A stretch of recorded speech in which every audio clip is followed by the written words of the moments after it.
Welcome once again to the Chapter 49 podcast. My name is Larry Lannan. I'm a retiree and a volunteer for Chapter 49. In case you don't know, or maybe listened to this for the very first time, NTEU Chapter 49 represents most IRS employees in the state of Indiana. We certainly welcome you to our podcast. And as always, my partner, sometimes we have guests, but my usual partner is Duncan Giles, president of NTEU Chapter 49. And Duncan, we've made it another week. So far, it's still not the end of the day. At the end of the day, and it is Friday, but it's almost the end of the week. Every week, you and I go over what we can talk about on this podcast. And we've only had maybe a week or two where we've had to kind of look for some kind of an issue because there are so many that are obvious that we sadly, they're not always good news, but this is news that we need to talk about and people need to know.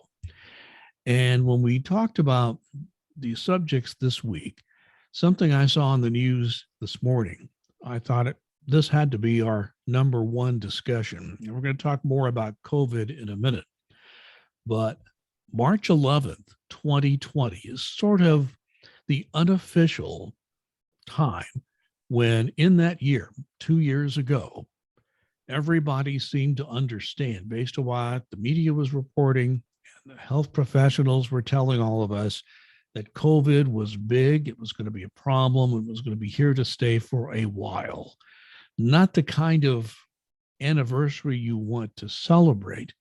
But Duncan, I think if there's anything we can take from this, is just how far we have all come. You look at IRS as an agency where we represent people in Indiana, most of the people in Indiana who work for IRS, and our larger organization, which represents the people in the what's called the bargaining unit, the rank and file people who work at the IRS, and look at how far we have come. And NTEs were part of the battle to try to deal with this and deal with what the employees are having to handle as a result of this horrible pandemic. You know, we have come a long way. We have vaccines that can help prevent it. We're now beginning to develop medications where if you do end up with COVID, you'll not be in a life-threatening situation. There'll still be some deaths, but it'll be more along the lines of what flu could do. It's not the death sentence that it has been for so many people.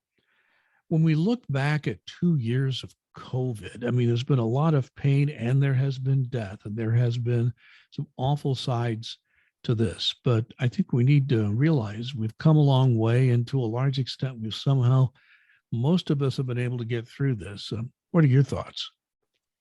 I share your thoughts. It's been a horrible time, like you said, because I think everybody has been touched with if somebody they know hasn't passed, which I think just about everybody knows someone that's passed. They either have had or know someone close to them who've been, impacted with COVID, either directly or indirectly, and may still be feeling the effects of it, especially with long-term COVID. So it's been a very tough experience, but I take my hat off. If I was wearing one, I'd doff my hat to the folks of the IRS who are just shown their resiliency and able to adapt, go through what, the obstacles that have been placed before us and still perform their job. And it has not been easy by any stretch of the imagination, from the folks who are in submission processing in the campuses, to the people on the phones, to our revenue officers, revenue agents, tax compliance officers, the folks in taxpayer advocate. I mean, everybody's job has become much, much more difficult, but we've learned how to overcome those obstacles and move forward. And I think that is just a wonderful, wonderful thing that has been shown about how employees can move forward in times of crisis. And I think the entire service has shown that. What I remember most about COVID was the fact that I ended up with it, even though I was careful as I could be. And my wife tells me, hey, you were careful, you still ended up getting it. I was fortunate enough to recover. It was before vaccines were available. And you and I had Tony Reardon on the podcast just shortly after I recovered from that. And what I remember is doing something uncharacteristic. I said, Duncan, you're going to have to take this over. You're going to have to ask the questions here because I'm not sure how. But I did participate a little bit. But I can tell you, as having had it and had it pretty badly, I was at a point where I couldn't move out of a chair or a bed very easily. And the fact that I did recover, I've been thankful for that every day since I've done that, because it was at a time when not everyone was. So we have, we've had a lot of pain. We've lost too many people. We have people who still have that long haul issue who just never completely recover. And we're still not sure what, people like me are going to end up seeing later on, if we'll see something come up. But overall, it's the fact that we have, as a society, as a government agency, we seem to be getting through this. So if there's anything positive, I guess that's it. And the fact that we do have tremendous advances that have been put online very quickly with new technology to deal with it. I think we should always remember that. Yeah, that's one of those things where people talk about, well, these vaccines have come up overnight. No, they have not come up overnight. My girlfriend, who is in the medical research field, very, very smart, very sharp. And as she's told me numerous times, these types of things were in the works for many, many years. And then they adapted it to COVID to fight that. So it's just something that when, it still shows what we can do when we need to turn on a dime. It's not easy to turn the American people or the IRS in particular on a dime when we're all too often running full speed at the iceberg, as my Titanic reference. And instead of swerving, say, okay, can we go any faster? But this way we were able to do our jobs in ways we've never done them before and are still continuing to do it that way and do it successfully. Yes, is everything perfect? No, and it's never going to be. But we are adapting, we are moving forward, and we are getting the jobs done that we need to do for the American taxpayers, because deep down, that's what everybody is trying to do their best they can for the taxpayer. And I just want to tell everybody out there that you're doing a wonderful job and you are appreciated. Speaking of the job we're all trying to do, we do actually have some good news today. Number one, it looks like we have a budget. All the president has to do is sign it. He's very clear he's going to sign it. And what we will have is the largest increase in the IRS budget in, at least what some observers are saying, in 20 years. A lot of it going to, we'll talk about where the money goes, but right now it looks like we've got a $12.6 billion budget for the remainder of fiscal year 2022 that ends at the end of September of this year. An increase of $675 million. Taxpayer services will go up by 225 million. Enforcement's going to get more, 225 million. We're going to get some money for business systems modernization to modernize our systems. It's just a beginning, but you have to start somewhere. That's $52 million, and that's going to be very much appreciated. Duncan will stop complaining about the fact that his computer won't boot up correctly in the morning, every morning. There's also going to be a transfer of $80 million from enforcement to operations support to try to work on this backlog, which we'll talk more about later in the paper inventory. So again, the biggest funding increase in 20 years. It's been a long time coming, but the Congress has been starving the IRS for a number of years. This is a welcome change. It certainly is. And it's one of those things where by any metric, and you see it in different publications, anywhere from 5 to 8 to 1, any dollar you get will get you $5 to $8 that the IRS gets will return $5 to $8. And so for underfunding us for this year, all these years, has not made any sense ever to me. I'm very glad to see that Congress has finally gotten this done.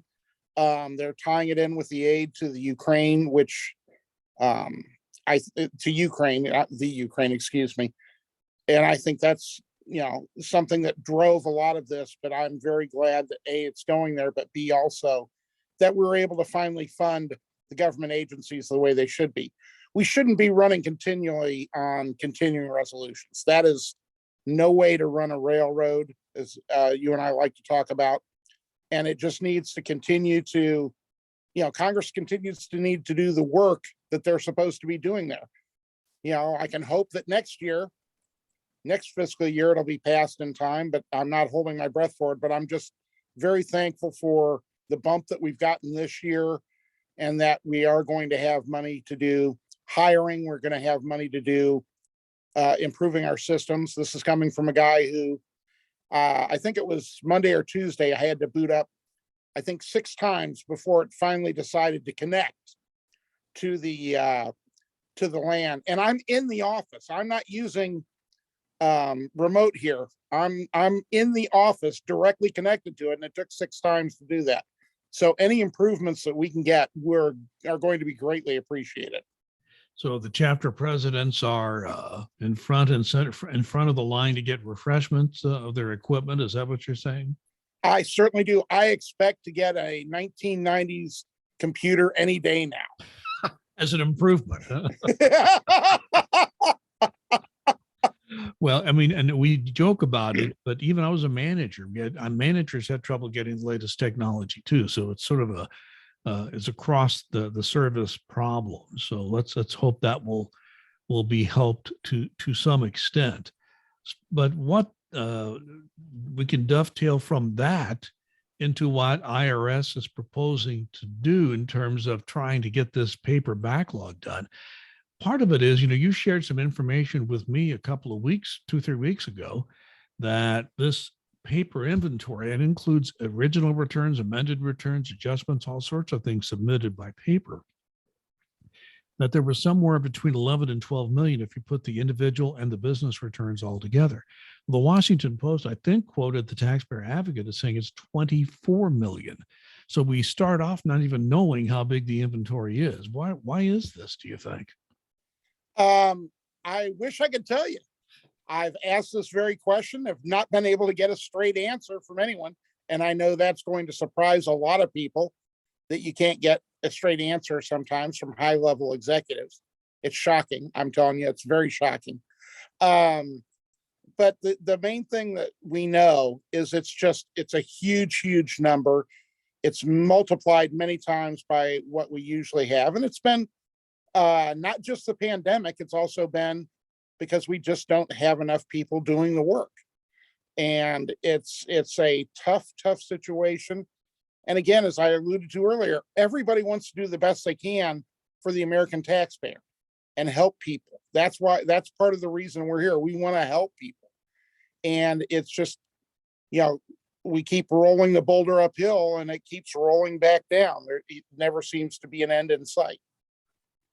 Well, and as I understand it, part of this effort to get paper processing done, there are a couple of things going on. One, there are going to be job fairs, first in Kansas City, where a big portion of that paper inventory is worked.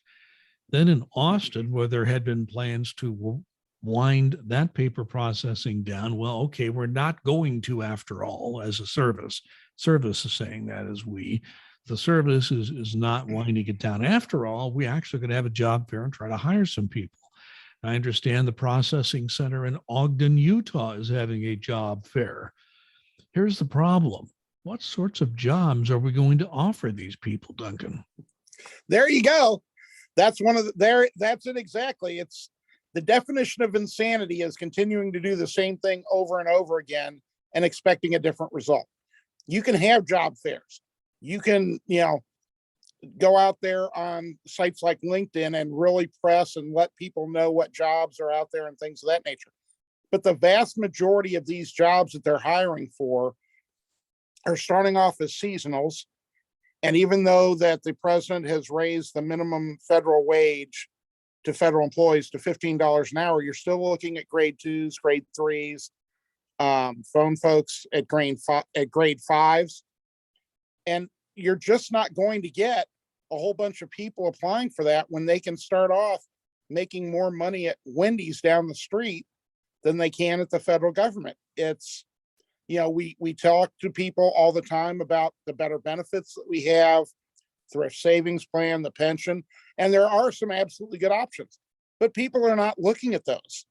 They're interested in the bottom line. And if they can't get a permanent job security is versus seasonal, and something better wage starting, it's not going to change that much, is my fear. So again, the service needs people, and they're trying to find them. And even though it's pretty clerical work, some of it, it's entering data and it's opening envelopes and sorting and all that kind of thing. You still have to get some training and understand what you're doing. So you can't just walk in day one and begin to efficiently process these things. And then there's the other part of this, which is the reassigning of people from call centers and enforcement work at SBSE. The fact is, there will be people who will have reasonable accommodations, so forth, who are going to have trouble dealing with this other job to which they are assigned. Do we, the original idea was 1,200 people would be assigned in W&I. Now it may not be that many. SBSE, the enforcement people, there's going to be some reassignments there. Just how many people will end up being reassigned is a question to which you still do not have an answer. And that's it exactly. I've attended, and some of my brethren across the country have attended meetings where they've talked about and explained this. I attended one recently where I literally had to send something to the person that did the presenting, the executive that did the presenting, and the other manager who was on there to say, I'm not sure what your intention was in welcoming people and how you're doing this, but this did not go well. Not answering any questions, not taking a look at the things that are in the chat box. It was, a rah-rah session is not the way to go in this. People are upset. They are being told, okay, you've put in, you've been working this one job. Now you're being pulled to do another one, whether it's in submission processing or whether it's going back to the telephones. You're not getting a choice. And because it's an emergency, National NTU, regardless of what the IRS says, was literally blindsided when they decided to do this. We knew the inventory was high. We knew it was bad. But, we were asking, what are you going to do? What are you going to do? Well, they didn't have a plan for that. They didn't know. And then all of a sudden they sprang this on. Oh, yeah, NTU knows all about it. No, we didn't know the details, still didn't know the details, and are still negotiating these types of situations for impact on employees. So it's just one of those things that's incredibly frustrating. And I realize that IRS leadership at the top is grasping at straws. I understand that. But communication, open communication is always better. And that always upsets me when I think that it's not being done. Well, here's the real issue here, I think. Having been on the union side and the management side of my IRS career, management had a decision. Management could have brought NTEU into it and say, we got this problem and we'd like you to help us find the best solution that will work. But management chose not to do that. Management chose to make this an adversarial situation by just refusing to answer questions when we brought it up before as a union, and then just said, oh, here's what we're doing. You can, NTU can answer your questions. Well, no, NTU could not answer your questions. NTU had no idea what was going on. And for management to roll this out was something like a, hey, rah, kind of, it was not, I'm not saying that's a wrong thing to do all the time, but when you're unwilling to answer questions because number one, you don't have any answers. Mm-hmm. And number two, you know that the questions you're going to get are not going to be friendly questions. Yeah. Then don't make NTEU the bad person in this, and he had nothing to do with this decision, wasn't even properly briefed on it in time. So it's been bad feelings all the way around. And now we have to have formal negotiations over this because the management decided not to bring NTEU in as a solution. We have now become part of the problem. And I hate to say it, but it was a decision of the top management chain that caused this to be a problem, in my view. I'd like yours. I absolutely agree with this. I think it was because when we talk about management chain, this was brought by one division to the commissioner. The commissioner signed off on it. Other business divisions didn't have any idea this was coming. It was as much surprise to them as it was to National NTEU, which is, again, a heck of a way to run a railroad. We're supposed to be one IRS, and I love when I hear that now. We're all one IRS. No, we're not. I wish we were.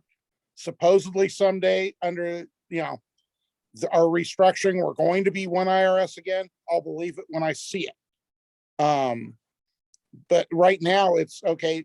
It's crisis management, which the IRS has done for, my 20 years as chapter president, is just, okay, pre-plan, think ahead. Now we don't want to do that. We'll wait until it blows up in our face and then we'll react. Well, if they'd have come to us a year ago and said, look, these are really piling up. We need to start doing something about this. What's the best way? Let's plan the best way. Both of us plan the best way to move forward, incentivize people instead of drafting them. Are you looking at, special managers awards or anything like that for people who are pulled from their regular jobs to do this? I mean, there are a whole bunch of things that could have been done at that time to make it much more palatable for employees to want to do this, to want to help, instead of being made to feel like they're being forced to, because they are. You talk about restructuring. My gosh. When I started with the service, I kind of got the history about how IRS, the tax agency that morphed when the income tax was enacted in the 20s, was more basically run out of Washington, D.C. Well, there was a scandal, I think, during the Truman administration. So the Truman people decided, all right, we're going to diffuse the authority here. Washington's not going to call all the shots. We're going to set up regions. We'll have regional offices that will be geographic in nature, handling their geographic areas, and we'll put districts in below them. So there's going to be layers of management. You won't have some scandalous thing happening in Washington where all the decisions are made. Washington will still be making decisions, but the structure will be more diffuse and it'll be difficult for somebody to have some kind of scandal. Well, in the late, I think it was in the late 90s, there was a decision to restructure again away from the geographical, if you will, a model to a business, or in other words, Charles Rosati, when he was the commissioner, set us up as basically a financial services agency. So we got these 4 business operating divisions and smaller divisions to run other support operations, W&I, LB&I, SBSE, so we had all these divisions. And they were supposed to be able to handle this and make us one IRS, when, as you remember, Duncan, you were getting involved in chapter activity when that was happening. When the districts left and the regions left, all of a sudden we have these stovepipes that didn't talk to each other. And I think this is part of the problem. You just talked about it. One division got to the commissioner's ear and pushed for a decision and got one, and the others were left out. And that's not the right way to run anything, a railroad or a tax agency. It truly is. Yeah, it's been there hasn't been a central authority at a lower level to make decisions between these different business units. As Colleen Kelly, the former national president of NTU, labeled them, 11 different IRSs with the stovepipes. And I thought that was a wonderful analogy, although she ended up saying, I think they're like 20 stovepipes.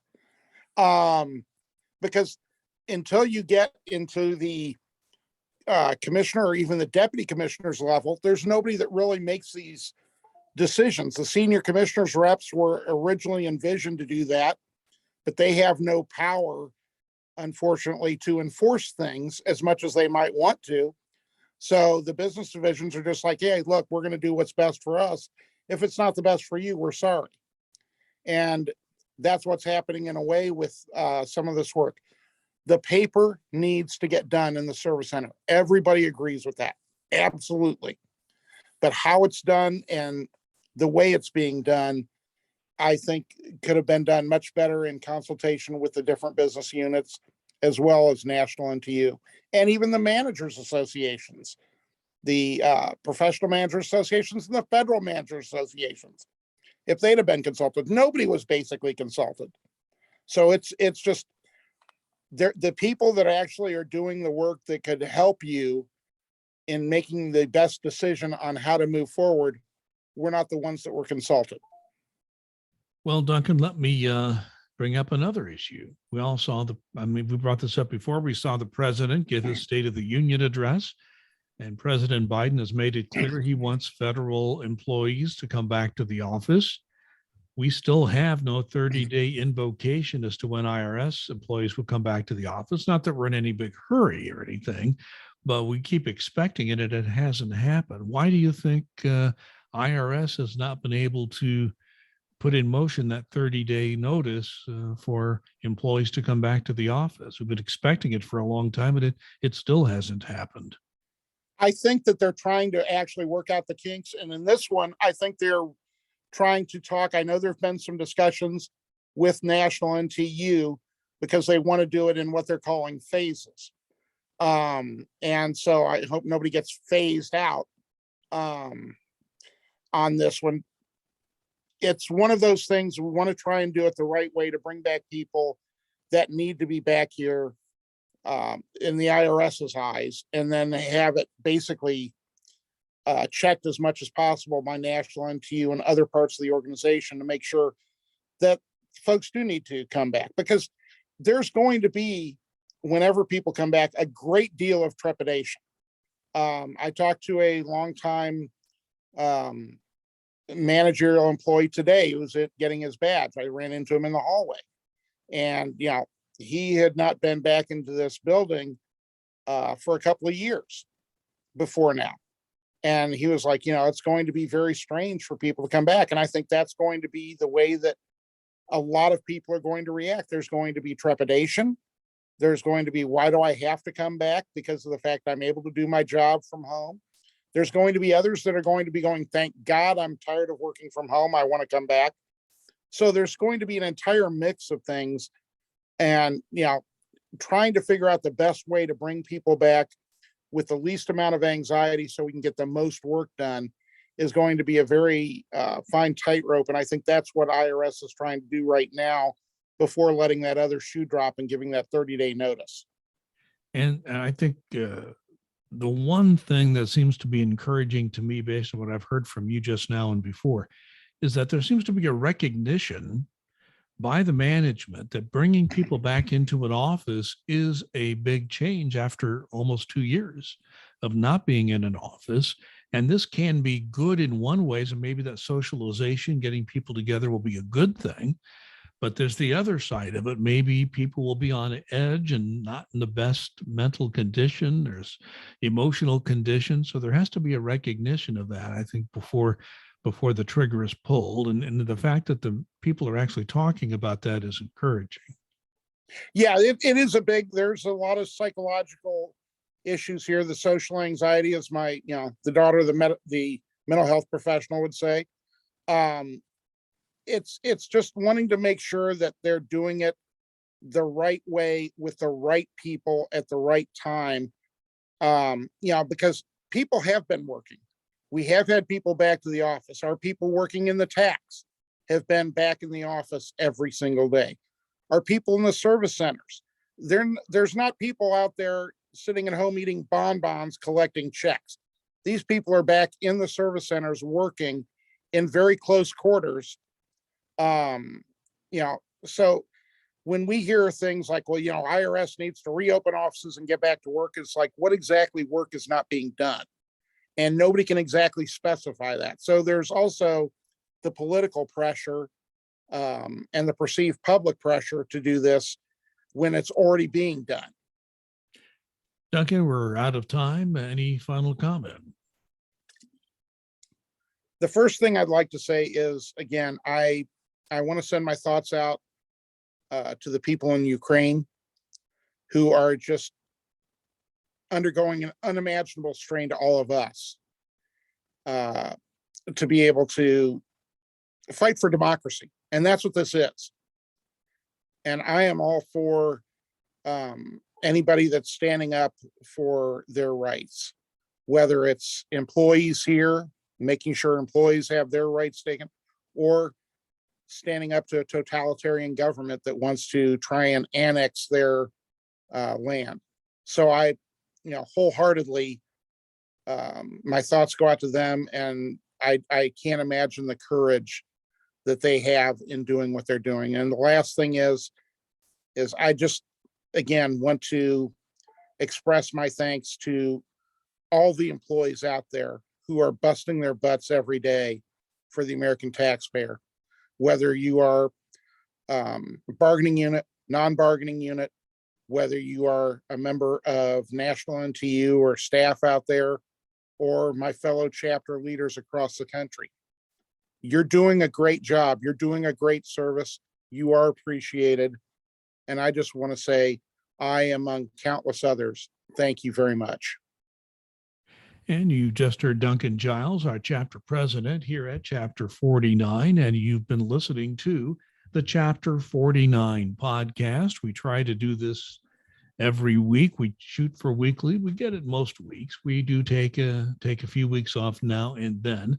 So the most important thing is we're very glad that you chose to join us and listen to the entire podcast or watch the entire podcast. You can, again, get the audio podcast just about anywhere you find podcasts.